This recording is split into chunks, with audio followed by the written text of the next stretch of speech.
அதுபோல எந்திராயனம். அடுத்தது எந்திராயனம் என்பது உலகத்தில் வெளிப்பட்டு நிற்கக்கூடிய அத்தனை பொருள்களும், நம்ம பார்க்கக்கூடிய ஒவ்வொரு பொருளும், நம் உடம்பாக இருக்கட்டும், எதுவாக இருக்கட்டும், அது எந்திராயனம். அது ஒரு ஏன் ஜியோமெட்ரிக்கல் சயின்ஸ் மட்டுமல்ல, அது டைனோ சைக்ளிக் டோபோலாஜி. இது பிறகு இதெல்லாம் இது கலைச்சொற்கள். இந்த கலைச்சொற்களை நம்ம மேலும் மேலும் இது எப்படி நமது பாரம்பரியத்தில் நம்மளுடைய பண்பாட்டில் இது ஒன்றி ஊறி கிடக்கின்றது அப்படின்றத நம்ம பார்க்க போறோம். ஒவ்வொரு பொருளின் இயக்கத்தையும் விளக்கும் தன்மையாக, காலத்தினுடைய அருமையை தந்திராயனமாக மந்திராயனமாக இயற்கையே அதனுடைய வெளிப்பாட்டினுடைய புலங்கள், இன்னைக்கு இருக்கக்கூடிய குவாண்டம் பிசிக்ஸா இருக்கட்டும், எதுவாக இருக்கட்டும், இது அத்தனையும் இந்த மூன்றில் உள்ளடக்கி விடலாம். பிறகு இதை பற்றி மிகவும் ஆழமாக பார்ப்போம். இந்த விளக்கத்தை நமது தொல்காப்பியர் என்ன சொல்வாருன்னா, அது காண்டிகை என்று விளக்குவார். எப்போடெட்டிக் சீயிங் த்ரூ டெமான்ஸ்ட்ரேஷன். இறைவன் என்ன செய்கின்றார் என்றால் நம்மை காண செய்கின்றார் அப்படின்னு சொல்றாரு.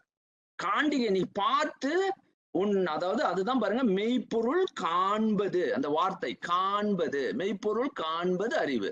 எனக்கு எனது அறிவை என்ன செய்ய முடியும்னா அதாவது இது என்ன சொல்றாருன்னா, இதை நாம் தற்சான்றாக உறுதிப்படுத்தி தான் கொள்ள முடியும். பார்த்து ஆமாம் அப்படின்னு அஃபர்மிங், அதாவது ஒரு வகையான இந்த சாட்சி மாத்திரையில் ஏற்றுக்கொண்டு ஆமாம் இது எனக்கு நடக்கின்றது, இது உண்மை, காண்டிகையாகத்தான் உணர முடியும்னு சொல்றாரு. அப்போ அது மட்டுமில்லாமல் வாழும் உயிர்களாகிய நாம் இறைமொழியை தற்சான்றாக அல்லது சாட்சி மாத்திரையில் உணர்கின்றோம். அப்போ எப்படி உணர்கிறோம் அப்படின்னு நீங்க பாத்தீங்கன்னா, நாம இறைவன் இயற்கையில் நமக்கு இந்த உடம்பை கொடுத்து இந்த உலகத்தில் இருக்கக்கூடிய ஒவ்வொரு உயிர்களோடு நம்மை எப்படி உறவாட செய்கின்றார் என்று பார்த்தால், அங்கு நாம் அந்த உறவாடலுக்கு ஒவ்வொரு பொருளாக இருக்கட்டும், அங்கு இருக்கக்கூடிய மற்ற உயிர்களினுடைய செயலாக இருக்கட்டும், அவை எல்லாவற்றையும் யாவற்றையும் சாட்சி மாத்திரையில் மட்டுமே நான் உணர்கின்றேன் அப்படின்னு தற்சான்றாக. அப்ப as a living species we come to understand the divine language through self evidence or witnessing. என்னால விட்னஸ் பண்ண முடியும், ஆமாம் இது நடக்கின்றது, இது உண்மை, இது உண்மை அப்படின்னு.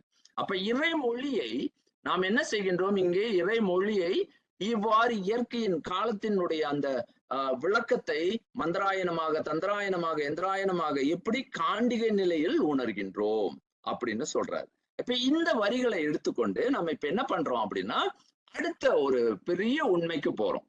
என்ன பெரிய உண்மைக்கு போகிறோம் அப்படின்னு சொன்னா, இந்த தம்மை உணர்ந்து தம்மை உடைய தன்னுணர்வார், those who know their authentic nature அப்படின்னு சொல்றோம். அப்ப முதல்ல எனது உண்மை நிலையை and have immense control of themselves. யாரு தன்னை அதாவது தன்னை அறிய தனக்கு ஒரு கேடில்லை, மெய்கண்ட இது திருமூலர், தன்னை அறிய தனக்கு ஒரு கேடில்லை அப்படின்னு சொல்லுவார். Immense control over themselves.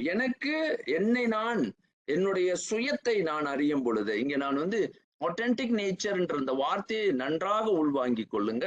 என்னுடைய உண்மை இயல்பு, அதற்கு பிறகு ஒவ்வொரு சொல்லையும் நான் உங்களுக்கு அறிமுகப்படுத்துறேன்.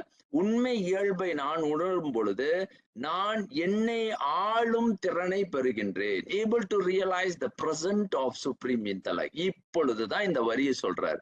இந்த தம்மை உடையன்ற ஒரு சொல்லுல ஒரு உள் பொருளாகவே ஒரு பெரும் விளக்கத்தை வெளியே கொண்டு வந்துருவார் மெய்கண்டார்.